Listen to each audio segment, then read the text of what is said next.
Another day, another mass shooting. Let's go over some stuff, guys. I'll wait till a couple more people get in the room. Let's read some comments real quick first.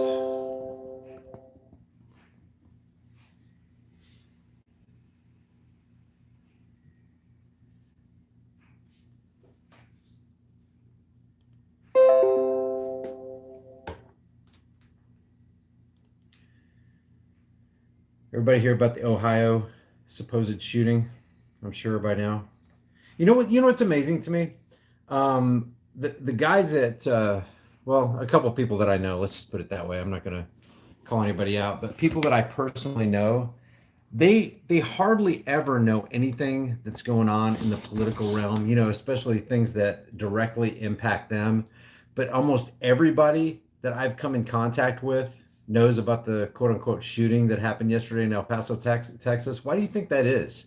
Why do you think it is that so many people who are otherwise not privy to knowledge, or they don't know what's going on, all of a sudden they know what's going on? It's being played in airports. It's a 24/7 news cycle. They're printing it in the newspapers. They're making sure everybody knows about this mass shooting. They're hyperinflating this. They're calling this thing a crisis. If it truly happened, it is a tragedy, especially for the people that it directly impacts. But when you have mainstream, fake stream, Operation Mockingbird, CIA controlled media all over this stuff and broadcasting it everywhere and talking about how horrible this is and look who got shot and playing on the sympathies of viewers, you have, like we talked about yesterday in the live stream. And by the way, guys, I did not expect to do a live stream today, but all of a sudden when I get this thing about what happened in Dayton, Ohio, we in alternative media have to stay up on this kind of stuff because there is an absolute agenda. Now, let me wait for more people to get in the room here because I want to go over some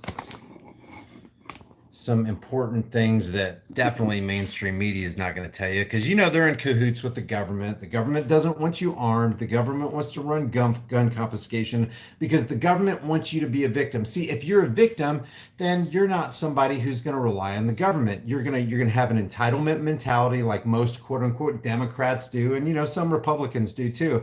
But they want you to have an entitled victim mentality so that you can run to the government and you're perfect prime pickings to be the object of the Hegelian dialectic: problem, reaction, solution. And guys, I always say this, just the information age in which we live, we have the world's knowledge at our fingertips. We can find out what's going on almost instantaneously. There's nothing keeping us from finding out what's actually going on in our world. We can cross-reference it in the comfort of our own kitchen and our own living room. We have no excuse.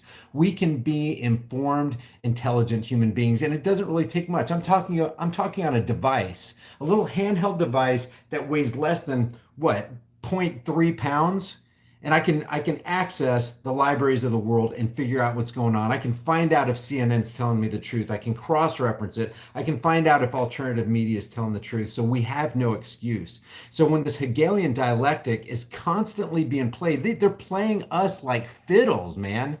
There is no way. They have taken enough rights from us.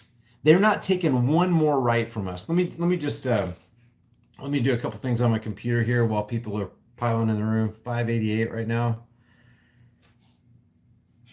Is that normal? Ignorance is a choice. Yeah, exactly. It is. Who said that? Wasabi Ninja. I love that. I love that screen name. Let me just go to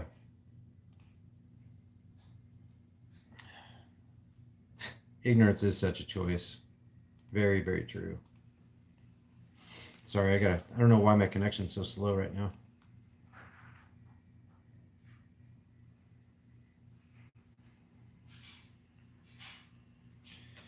Okay, if you want to do the super chat, RB, thank you. I just saw that. I just saw the super chat. Thank you, and thank you for the. By the way, I missed some super chats yesterday, guys. If I missed some today, I'll try to go back over them in a future video.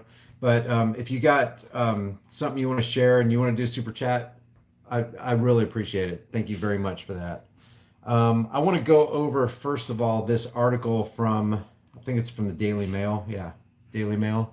I'm going to turn this around. Oh, can I not turn this around? Oh yeah, here we go.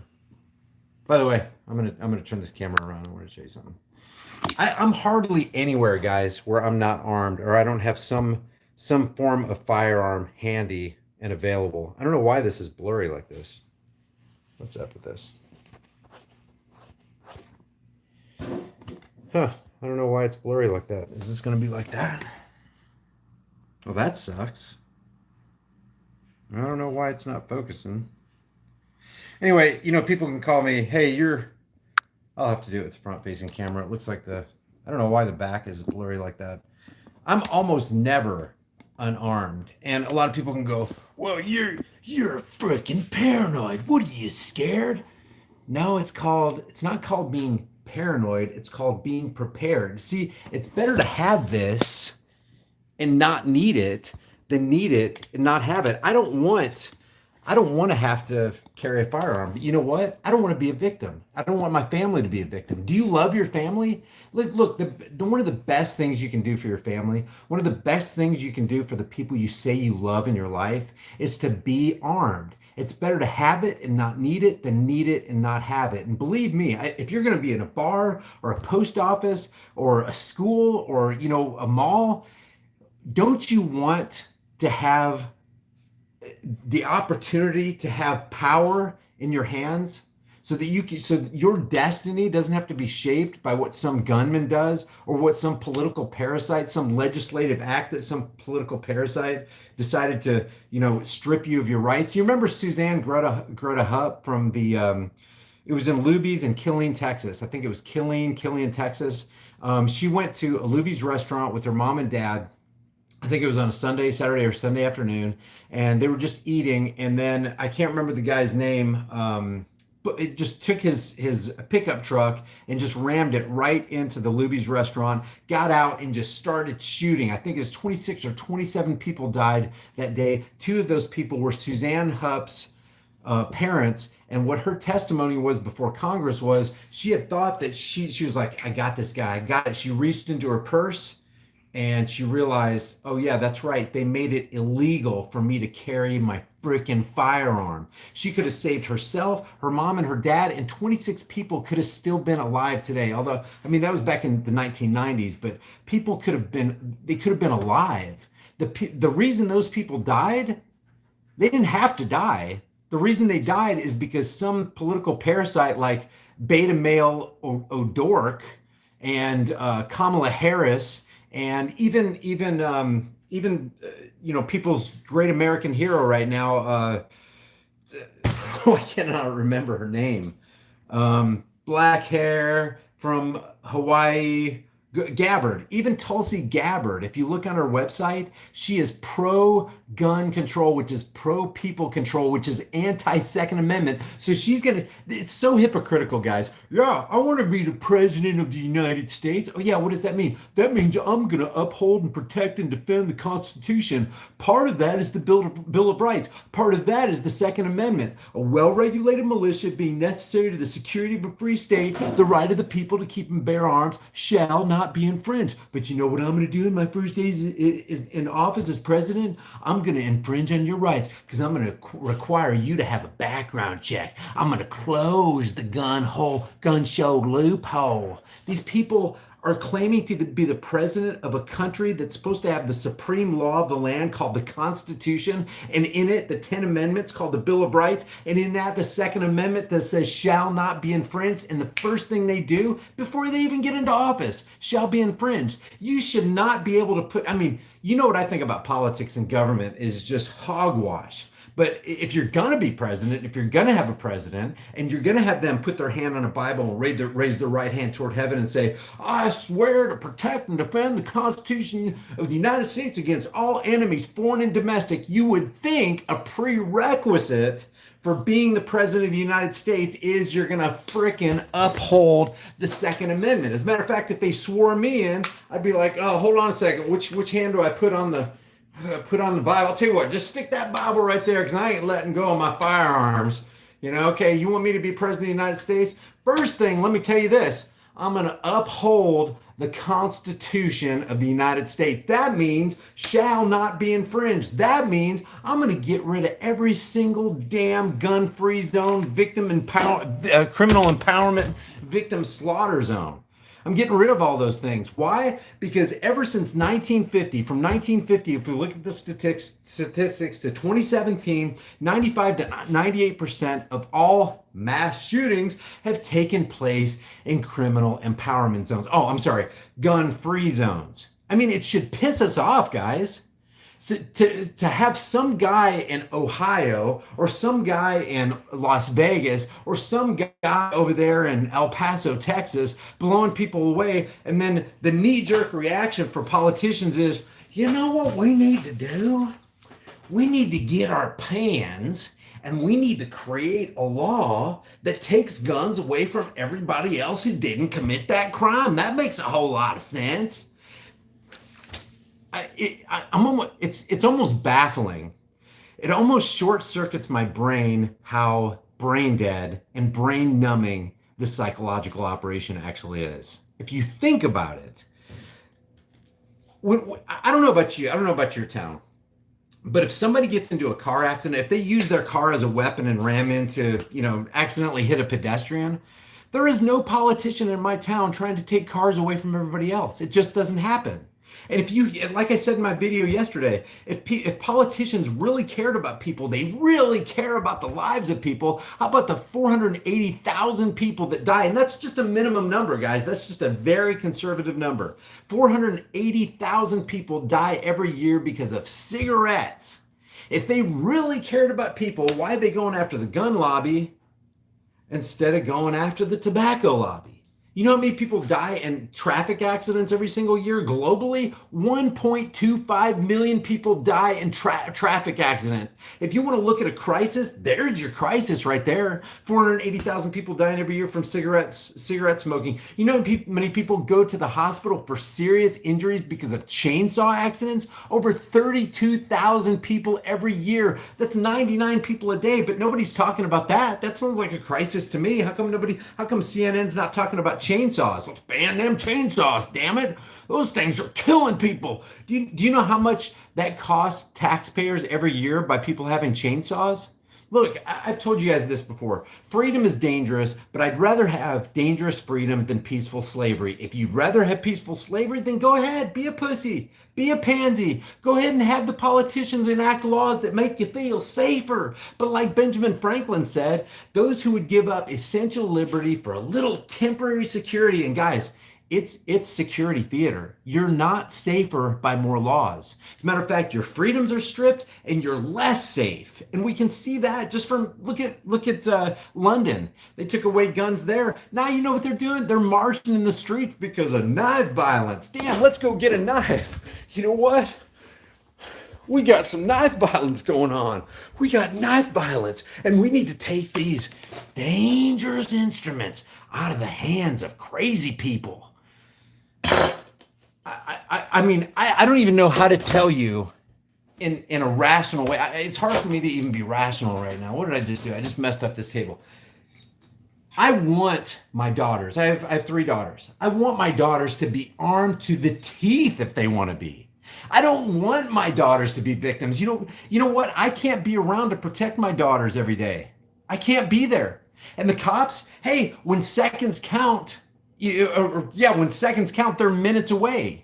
They're literally minutes down the road. What if it took 4 minutes for a cop to show up, but it took that rapist or that strangler to kill my daughter in 30 seconds? Well, guess what? It's too late. But it's not too late if she can pull a handgun out of her pocket or grab the AR-15 that's stacked and racked in the corner. She can blow that guy away. And then when we do catch the criminals, so-called, these alleged criminals, we should draw and quarter them in the public square to show them what happens to people who think it's a good idea to walk into a mall and blow 20 people away. That's why we have recidivism in this country. They go. I have known people literally that pray that they will get picked up by the cops so they can go back to prison. At least they'll have a roof over their head. They'll have 3 hots and a cot. They got access to porn magazines and HBO. And you know what? They even got access to drugs in prison. So when you talk about the drug war and you talk about politicians getting up there going, we got to take drugs off our streets. We got a war against drugs going on here, boys. It is not a war against drugs. It's a war against people. They're not putting bags of cocaine behind bars. They're putting people, real people behind bars. People who were not engaging in any kind of criminal activity. They were just exchanging drugs in a peaceful arrangement, a peaceful business transaction with somebody who wanted the drugs and give them money. But we're sticking people behind bars, and they can't, and behind bars, they can't even stop drugs. They can't stop them.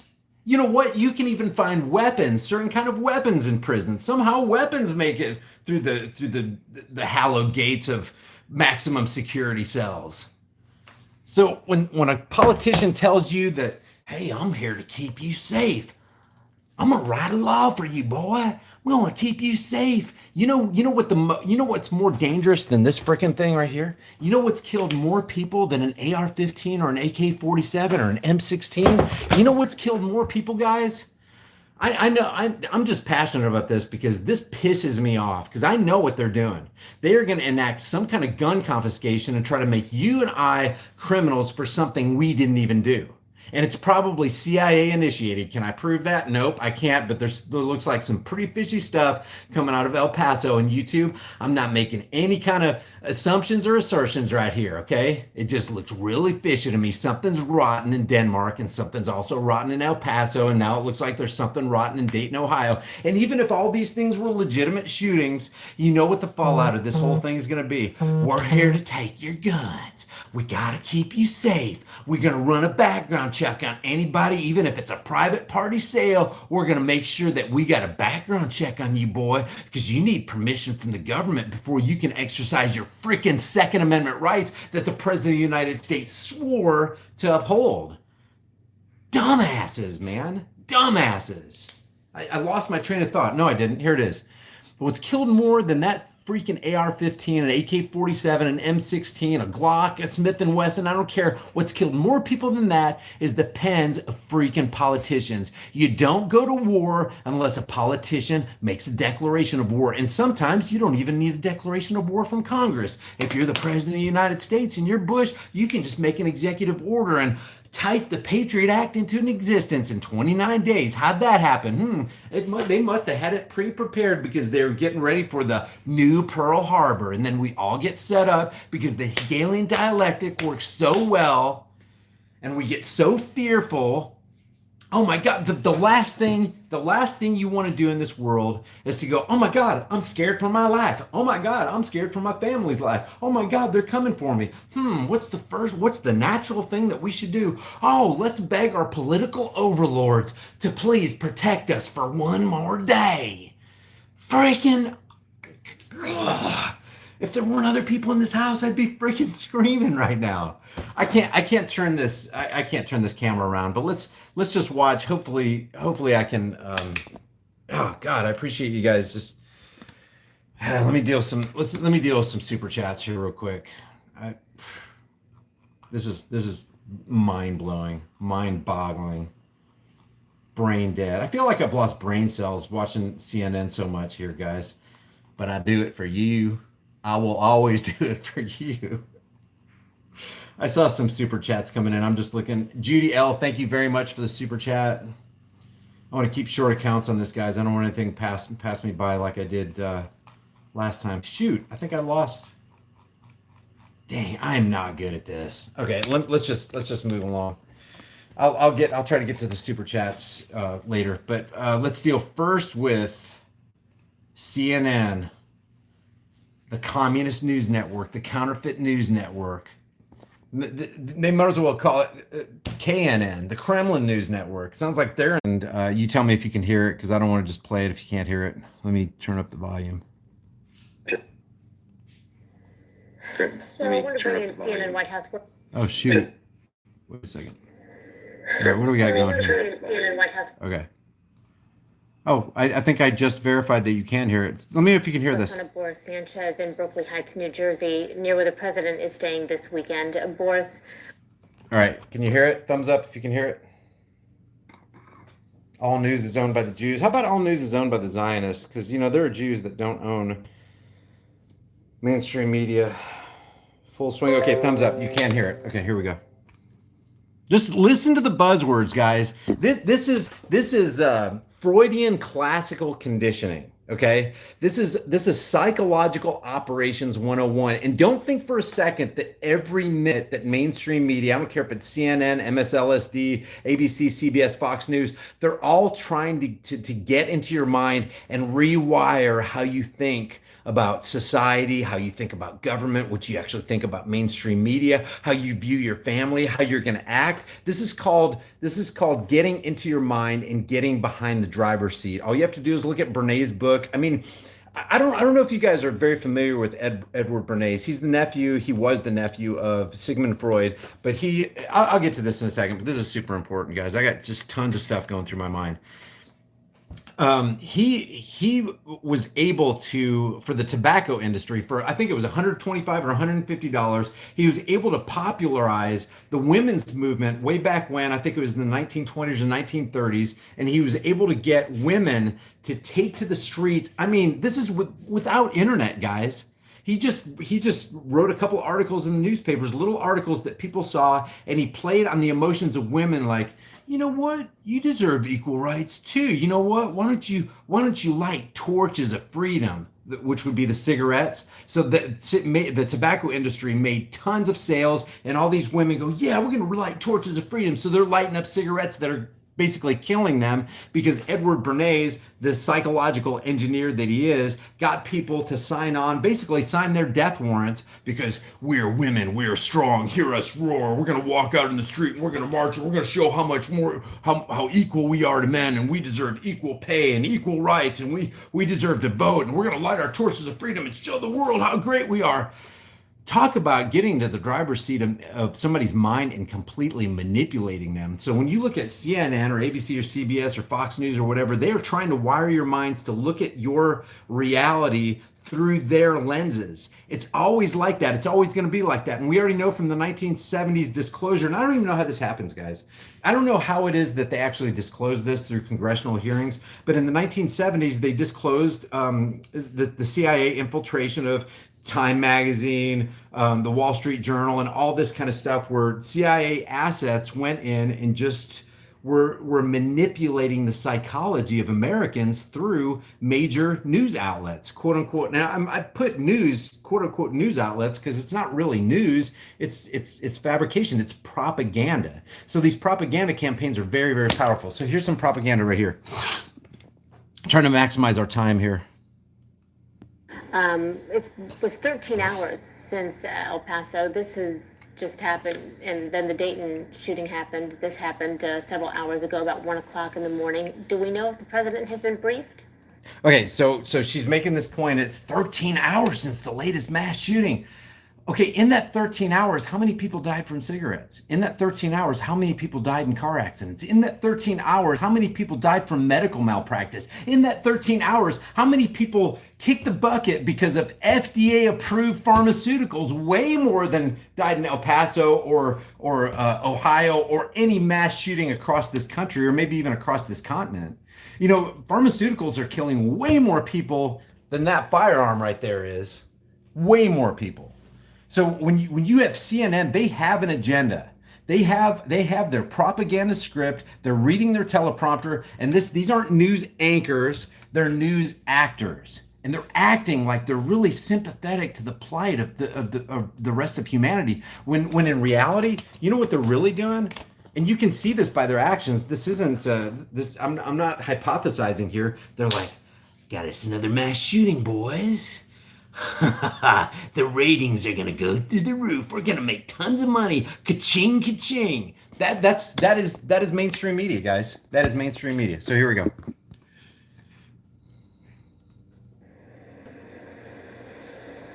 Hey there, Christy. No indication yet from the White House that President Trump has been briefed on the shooting in Dayton. If he hasn't, been briefed already. It's safe to assume he likely will be soon, and we expect the president to respond to this, as he often has had to, with condolences for a community grieving, ravaged by gun violence. As far as Did you hear the buzzword?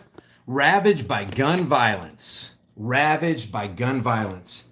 Ravaged by knife violence, ravaged by pen violence. You can watch these inanimate objects all day. You can invest in heavy duty security cameras to make sure that they don't move, and they will never move unless a human being puts their hand to it and does something violent with it. There's no such thing as knife violence. There's no such thing as pen violence. There's no such thing as computer mouse violence. There's no such thing as cup violence. And I know I'm being very weird here. It's very weird to be telling you that inanimate objects don't commit violence, even though he just said an inanimate object does. There's no such thing as exercise bicycle violence, or picture violence, or switch violence, or chair violence. And there's definitely no such thing as inanimate object gun violence. I know this is brain dead 101, but this is how dumbed down society is. And I'm not just talking about American society. I'm talking about any society that consents to and lets mainstream news absorb into their brains and then take what they say and just not even think about it. You know, if you polled the average person in your town, I bet they would say that there's something that is actually called, that gun violence is actually a thing. That this thing right here is going to somehow walk into a Walmart and pull its own trigger and kill a whole bunch of people. There is no such thing as gun violence, but they have to call it gun violence because the propaganda script is we got to remove firearms from the hands of people who didn't commit that crime. Now, how will we do that? Well, the way we do it is we villainize the weapon itself. That's why today you have people marching in the streets in zombie-like fashion and in zombie-like form saying, "End knife violence, end knife violence." Who knows? They probably have knife-free zones now. Gun-free zones, knife-free zones, needle-free zones, coffee mug. What if somebody started mass killing people with coffee mugs? Oh, coffee mug zones. Oh, let's see. Oh my God, we have coffee mug crime now. We have microphone crime. That's how stupid it is, guys. And it's almost like I feel dumb saying that. How about dish towel crime? Hey, we got dish towel crime now. You know how many people died from being strangled to death by dish towels? That's obviously dish towel crime. When people get into accidents, they don't call it Hyundai crime. They don't call it Toyota Corolla crime. They don't call it vehicle crime.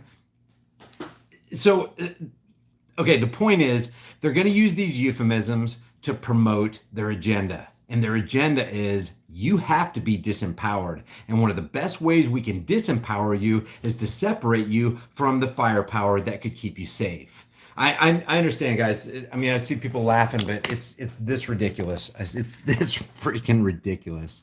All right, he's very serious. Notice the furrowed brow. He's very serious and very concerned about what's happening to his fellow human beings. He's on here on the Communist News Network trying to convince you that he really, really cares about humanity and we must do something. the shooting in El Paso, the president put out this statement last night on Twitter. He writes, quote, "Today's shooting in El Paso, Texas was not only tragic, it was an act of cowardice. I know that I stand with everyone in this country to condemn today's hateful act. There are no reasons or excuses that will ever justify killing innocent people. Melania and I send our heartfelt thoughts and prayers to the great people of Texas." The president there alluding to the shooter's hateful motive in the shooting in El Paso. Unclear if the president will address white nationalism and white nationalist violence further. And why would he? Why would he? Because a white guy committed the crime. Now let's say a black guy committed that crime. Would CNN be literally on there? And you know the answer to this question. Would they be on there going, "We're just wondering if the president's gonna address black nationalist crime. Black supremacy has run rampant." Because if you look at the statistics, and these are from the FBI, just FBI statistics, take them or leave them if you want. But just statistically, black people make up, oh shoot, what did I just do? I just pushed a button. Am I still on? Crud. Give me a thumbs up if I'm still on. I just pushed a button that I shouldn't have pushed. Yikes, I pushed it again. Okay, I'm still on. I have a blue light blinking on a button on this thing right here that's connected to my Bluetooth. Sorry, guys. Slow down the chat. You know what? I don't know how to slow down the chat. Sorry about that. You know what though? If you want to see what people are saying, you can just you can scroll it down and check it out. All right. So no nobody's talking about there's such a thing as quote unquote black supremacy. It's black power. There are black people who hate white people. There are black people who hate Mexicans. And you always hear this kind of brings out another point. You always hear Nazi Pelosi and Diane Frankenstein and all these people in Congress talking about how diversity is our strength. Diversity is our strength. You have diversities of people coming together, and that's our strength. That's the glue that holds us all together. Guys, all you have to do is look at a prison scenario. What's the first thing that happens in prison? They segregate. The white guys go with the white guys, the Nazis go with the Nazis, the black guys go with the black guys, the Hispanics go in to the Hispanic corner. Why is that? Because there's a cohesion among the races. It just is. You can try to legislate morality and legislate the truth away, but the fact is that all these people segregate because they believe that there's more power in unity, not diversity. There's more power when a similar or like people group come together. As a matter of fact, the studies show that when you have diversity, things actually begin to fall apart. Now, does that mean that you shouldn't love your neighbor if he's Hispanic or black or white or whatever? Of course not. Of course not. But this idea of diversity as our strength is not something that's substantiated by science. It's not something that's empirical. It's just something that these talking heads spout off out of their asses, man. Basically, that's what's happening. So let me get to some real quick super chats because I saw some coming in, and man, guys, if I miss you, I'm really sorry. Okay, I got Judy L. I think I saw Snap Turtle. I forgot to get you yesterday, bud. Thank you very much, Snap Turtle, for the super chat yesterday. I don't know why my super chats are disappearing.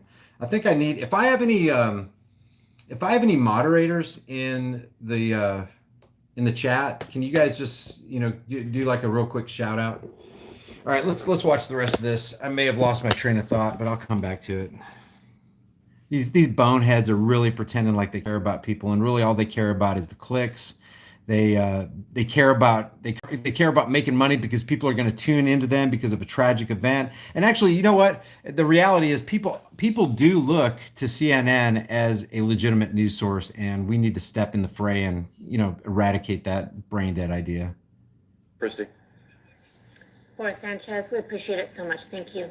Yeah, we appreciate it so much. Thank you. Okay, so now let me pull this up. This is very interesting. I hope you can read the subtitles on this. This is super interesting. This is a guy who interviewed some eyewitnesses after the El Paso event. And once again, YouTube, I am not making any statements or assertions. I'm going over a video that's on your own platform, just to get that straight right now.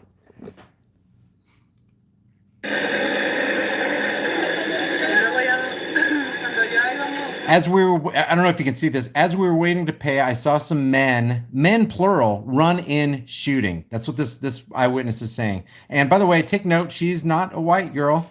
She's a Hispanic female. Maybe she's a Hispanic transgender. Let's see if we're gonna see if mainstream news will listen to a possible Hispanic transgender. She says, as we were waiting to pay, I saw some men plural run in shooting. Men shooting.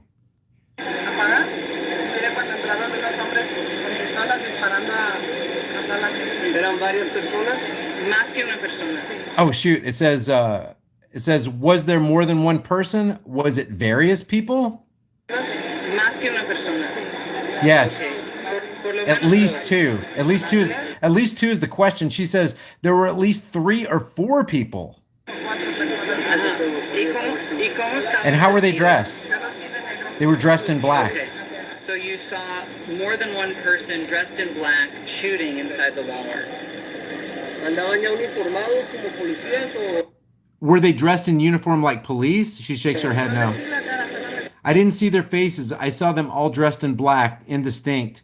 And they were the ones shooting because I could see their weapons and the bullets firing. Well, you can't see bullets firing, but I think she means she saw the gun shooting, possibly.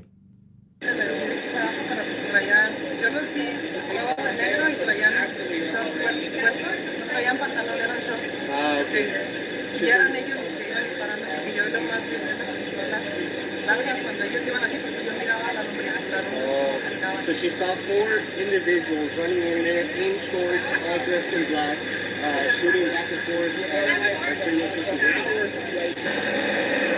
She saw 4 individuals dressed in black shooting back and forth. Now, this is from the Daily Mail. I have not seen this reported on Fox. I have not seen this reported on CNN or any other authoritative news outlet. But you know what's curious to me? Yesterday when I posted that video, I put the 2 side-by-side pictures. Grainy as hell. Looked like 1980s technology or some 2001 Nokia phone. Super grainy, super low resolution. You know Walmart has higher resolution cameras than that. They could have done a whole lot better than that. And then I saw this picture right here. My girlfriend sent this to me on Facebook. Check this out. I don't know if I can blow this up. Let's see if I can. Do you see the difference in the pants? I don't know if you can see this. This guy has, it's like cargo pants. This guy has like khaki slacks. This is, you can clearly tell pockets even with this low resolution, and with this slightly higher resolution. I don't know if you can see that. But these don't look like the same pants. I'm not trying to make a big deal out of this, but maybe I am. Maybe we should make a big deal out of this. You know, I think we should question everything. Question everything that's going down. You know why? Because they're gonna try to make this directly impact our freedom. They're gonna try to take our means of self-protection away. Guys, if you can think of a better means of self-protection than a firearm, whether you're talking about a hand mini 14, I don't care what you're talking about. If you can think of a better tool for protection, for personal protection, that anybody, virtually anybody can fire. My mom is 75 going on, she'll be in December, she'll be 76 years old. She fired by AR-15. I can't remember if she fired my handgun, but my point is, the weakest woman or a frail old grandmother can handle, you can fit her for a particular caliber weapon that's not going to kick so much, and she can protect herself while you're not there. She can protect herself without having to wait for the police. But see, a lot of cops and definitely the mainstream media and definitely government officials do not want you to have free access to a life-saving tool that is a firearm. And we have become so I can't even think of a more powerful word than lunatic. We have become such lunatics, and I'm saying we collectively because, there's this mass amount of unthinking lemmings that are just ready to jump off a cliff because other people said, hey, it'd be a good idea to jump off the cliff. Don't you want to jump off the cliff too? Yeah, and you know what? While we're at it, why don't we throw all of our knives away? And then they go to plastic knives, and then they're going to have to throw those away because people are going to start killing each other with plastic, and then they're going to throw paper away because, oh my gosh, you don't want somebody to get a paper cut. They definitely want to do away with our guns. The insanity is endless. It is, slingshots, Don Lemming, samurai swords. It's just the sky's the limit as to the idiocy of this. I think I got one more thing pulled up here. Let's hear your comments. Let's see some comments from you guys. Let me refresh this. I'll learn how to slow the chat down, guys. I just I wanted to get this out real quick while they're trying to brainwash us on the El Paso and Ohio events. All right, so question everything. They're all liars and actors. That is clearly not the same man. Yeah, I don't know if I can say clearly. There's definitely things that are going on there that are just wonky. And you know what?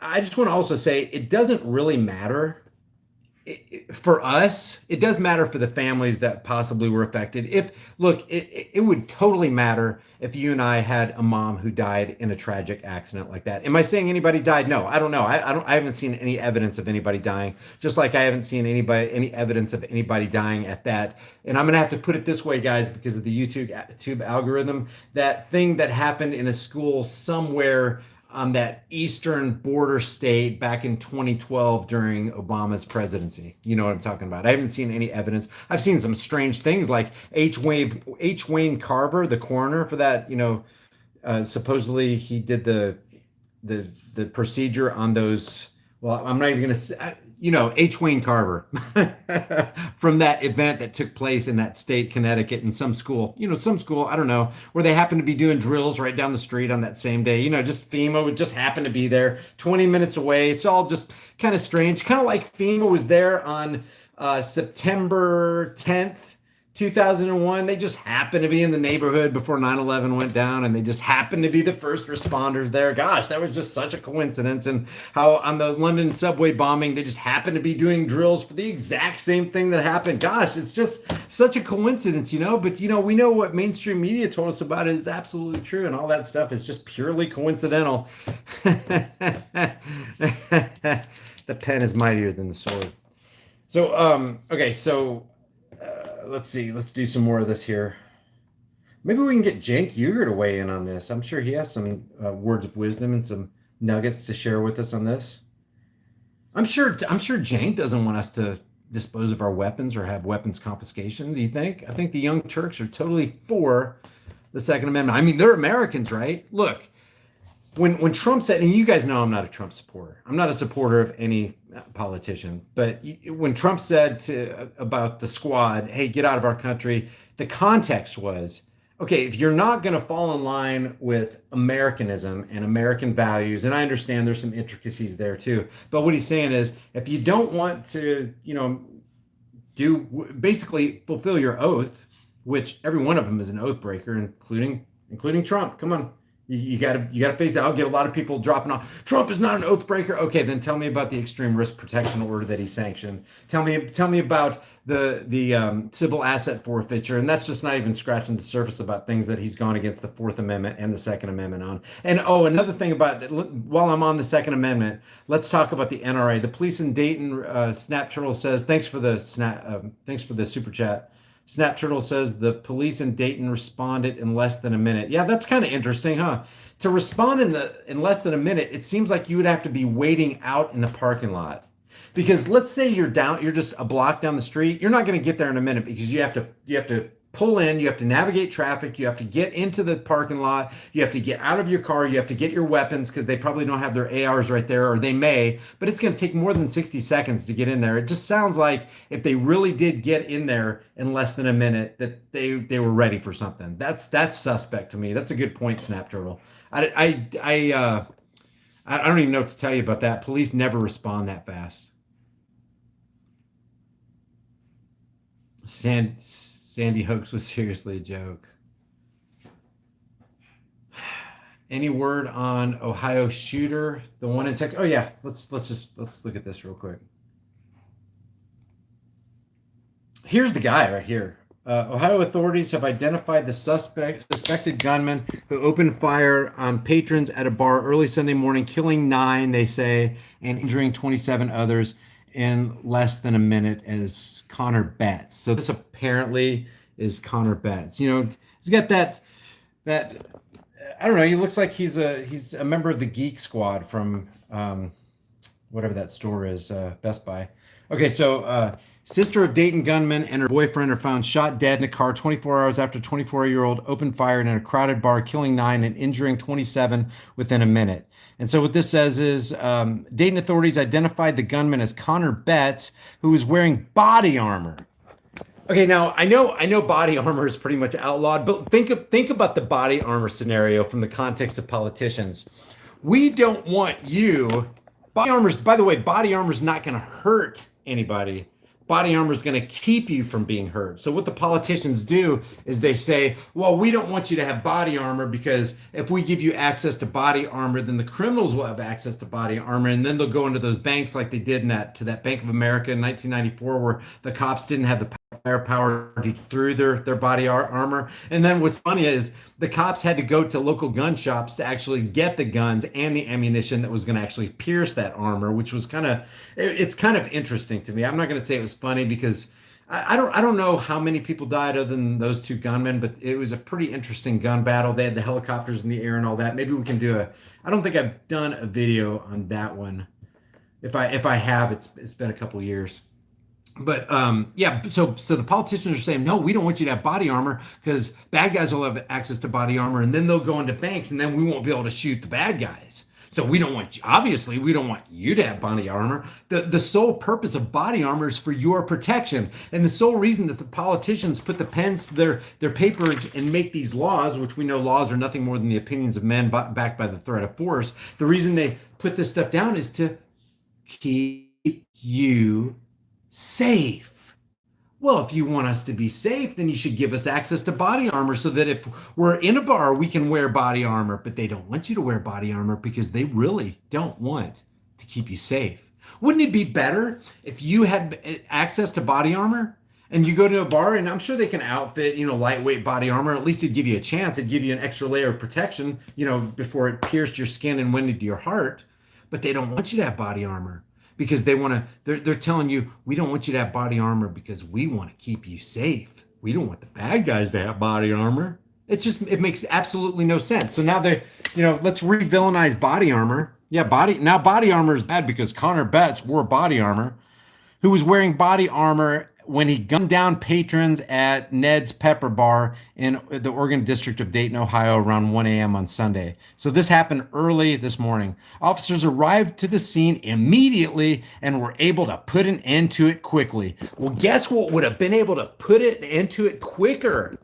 How about the bartender having a firearm? How about the patrons having a firearm? You could have put an end to it in 10 seconds, maybe even 5 seconds. The gunman would have never suspected. As a matter of fact, if you look at documentaries where they're interviewing criminals, one of the things the criminals are most scared of is a homeowner or somebody in a car during a carjacking who has access to and knows how to use a firearm. Criminals don't want you to be empowered. And when politicians make laws that make it harder for the rest of us to get by in life, criminals are licking their chops. Here's a criminal right here. You mean they got a brand new gun-free zone? Hell yeah, because I know all those nitwits are going to obey the law, but I'm not going to obey the law. Now I'm going to have a safe working environment so that I can get in there and get out with minimal resistance. So you know who the criminal's best friend is? The criminal's best friend is the politician. The best favorite place is Washington's District of Criminals, because every law that's written that a criminal is going to break disempowers the law abider and empowers the criminal. That's how laws work. Laws make law abiders weak, and those same laws make criminals strong. Just ask Al Capone. If you could bring him up from the grave, he'd be like, yeah, one of the best things that ever happened to me in my career was prohibition. Thank you, Matt. Start talking a third party. Have to start somewhere. Yeah, I'm not so inclined to even partake in the government system, because basically what you're partaking in is mind control. The very first thing, at the very least, what has to be done, and people are like, yeah, you got all these ideas, but you don't have a plan. What's your plan? Well, the first plan has to be to decentralize the federal government. We don't need the federal government. The federal government's what's wasting all the money. Keep things at the very least, and make it smaller, make things localized, get rid of the centralization and decentralize it. Joe 8588140 says, check out Mark Passio Truth About the Second Amendment video. Yeah, Mark Passio is good stuff. Matter of fact, I would like to have Mark Passio. Give me a thumbs up if you guys want Mark Passio on a. We'll try to do a live stream. That guy's got some really, really good information. If you want to see Mark Passio, give me a thumbs up, and I'll try to see if I can make it happen. And if anybody, I don't have any access to Mark Passio, and I've never talked to him or communicated with him in any way, but I've seen a ton of his videos. Love what he has to say. It's ironclad. It's based on logic, truth, reason, human compassion, love. I mean, aren't those the things that we all kind of aspire to as normal human beings? So if you give me a thumbs up, and I'll review. If I see a bunch of thumbs up, I'll try to contact Mark. He needs a wider platform anyway. That guy's got some really good stuff. Okay, Betts of Bellbrook was identified as suspect around noon. He was shot to death by responding officers because officers were in the area when the shooting started. Now, like Snap Turtle said, they responded in less than a minute. How in the area were they? Like, were they sitting at the bar or were they sitting in the parking lot? They killed Betts in less than a minute, authorities said. Dayton Mayor Nan Whaley said during a Sunday morning press conference that had police not responded so quickly, hundreds of people in Oregon, the Oregon district, would be dead today. Yeah, Nan. How about if your constituency was armed to the freaking teeth? If your constituency sitting at the bar or going into Ned's, going in and out of Ned's, were armed. An armed society is a polite society, and that armed society can politely put a criminal 6 feet under and introduce him to his maker really, really fast. So, hey, Nan, what's the Nan Whaley? How about relaxing all your freaking gun laws? How about eradicating your gun laws? How about getting rid of gun-free zones, Nan? How about stop relying on freaking police officers? You want to protect your family? You want to protect the patrons at the bar? You want to protect people shopping and just going out along their daily business at Walmart? Then arm your constituency to the teeth. Tell them, hey, we're not making you do this. We're not creating a law, but we highly suggest that you guys arm yourselves to the teeth. We'll even drop ammo sales and drop gun sales for you. I don't know. You don't want them to get involved in any kind of non-voluntary way in the market, but it'd be a good idea to suggest people get a firearm, know how to use it, and train. Because guys, I don't know how much I've told you. I was in a private pilot program at Middle Tennessee State University in the 1989 to 1990. And I just had a wisecrack flight instructor, Eric Soylent. If you're listening to me, if you're still around, man, I haven't heard of this guy in like 25 years now. But he was just a wisecrack, funny guy, Norwegian, looked just like Ivan Drago from Rocky 3.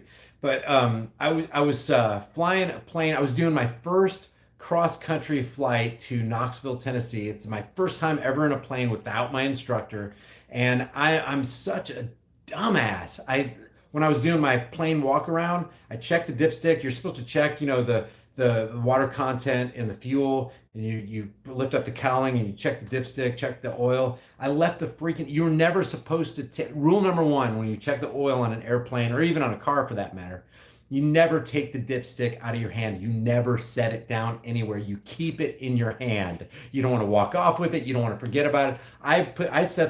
I remember exactly what I did looking back on it. I set the dipstick on my wing strut. I'm halfway to Knoxville over McMinnville, Tennessee, and my smoke starts just billowing out from inside the cab of the airplane in the cockpit underneath the rudder pedals, and my prop just stops. And my first thought was, oh, Eric is messing with me. He shut off my fuel. He's done it 100 times. He's shut off my fuel so many times to just get me to react in a training way, in a non-emotion, strategic way to guide myself to safety. So I realized, hey, my fuel is on. I'm in trouble here. My engine has just locked up. So I had to crash land. But I can tell you, there was maybe a moment of fear, but my training, Eric trained me so good, my training kicked in and fear just went away. And it was all about, how the hell do I get this plane down? I was flying at 7,500 feet because I was going from west to east. Yeah, west to east would be the 500. So I was flying at 7,500 feet, and I had enough time to, and if you know anything about McMinnville, Tennessee, it's the nursery capital of the world. So there's trees growing everywhere. It took a while for me to glide and land that airplane. I landed in an uneven cornfield. I missed a power line. And just to end the story, it's so funny, when I finally did end up landing, there was a farmer that came up. He walked up to me. I think he drove up in a pickup truck, and he came out and he goes, boy, if you'd have crash landed here about 30 minutes ago, I'd have a mess of ground beef because all my cows was grazing right there. It's comical looking back at it. But my point about that is, if you buy a gun, learn how to use it, put tons of rounds through that, if you don't know anything about guns, just get an instructor. I'm sure there's plenty of people in your town that can train you how to do it. Put tons of rounds of ammo, become very familiar with it, very proficient with it, and carry that bad boy with you wherever you go. Continue your training, continue cleaning that gun, learn how to load it, learn everything about that gun, and you have just empowered yourself more than any politician could possibly empower you, because politicians, they don't empower you, they disempower you. They defranchise people, they make people victims, and they want people to be victims. But if you want to be powerful, learn how to use one of these bad boys. Just learn. You don't have to get an AK-47 or an AR-15. Start with a Glock 22 or a Smith & Wesson, or a Springfield, or something that feels comfortable. There's some really good subcompact weapons out there that are powerful. You can get a 9mm, a 40 caliber, a 45, just whatever suits you, whatever you're comfortable with on the recoil, and get good at that thing, and you will become empowered. And what I just told you in the last 5 minutes will empower you more than watching 10 years, 50 years of mainstream news and political rhetoric.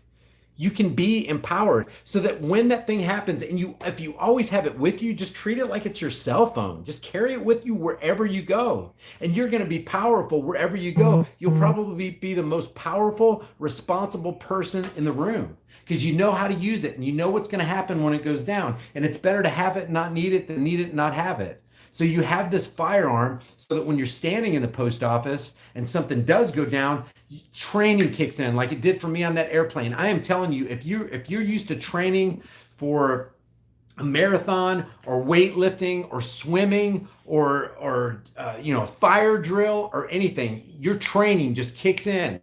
Fear, and I can't even explain it to you unless you actually experience this, but fear may come in, but it stops at this wall of training. It stops frozen in its tracks. And while you may have a little bit of fear, that training will allow you to grab fear by the throat and stuff it down until that whole thing is over. You can be scared later, and you can be shaking later. But when you're in the midst of that thing and your adrenaline just starts flowing through your veins, and you know how to use that powerful weapon, that firearm, you have become empowered. And you have put yourself in a leveraged position where the cards are stacked in your favor. And you know why they're more in your favor than they are in the gunman's favor? Because the gunman, because of all these stupid mumbo jumbo political laws, does not expect someone like you to be carrying a firearm. Now imagine if you're in that Walmart in El Paso, or if you were in this bar in Dayton, Ohio, and 10 of you, or just 5 of you, or 3 of you had a firearm, and somebody could go, well, then you got a crossfire scenario. You know what? I would rather deal with a crossfire scenario and have a gun than be disarmed and be a freaking victim. I don't want to be a victim. Politicians want you to be a victim. CNN wants you to be a victim. Even Fox News wants you to be a victim. If anybody comes along, guys, and goes, well, but it's common sense, and 98% of Americans, screw 98% of Americans. If 99.9% of Americans said we need background checks, I'd say, screw you, shall not be infringed. Shall not be infringed. What part of shall not be infringed do you not understand? If you want gun regulations on you, fine, don't put them on me. I'm not going to obey your stupid gun regulations when I'm standing in a post office or in a bank or in a school or anywhere like that, because I know I'm a good guy. And what's the first thing that I'm just going to say liberal leftist libtards, because, a lot of conservatives I know are for guns, they're pro guns. So I don't know any leftist that is for guns. So I'm just going to use them as an example. And I'm not playing into the dog and pony show. There is a spectrum. There is a political spectrum. You all have to realize there is a left and there is a right. And the left is, at least above surface, way more irrational and unreasonable than the right is. You can have a better, more productive conversation for the most part with somebody who's a statist rightist than a statist leftist. That's just a fact. That's observable. You can look at it. You can pull up any YouTube video you want. But I don't know any leftist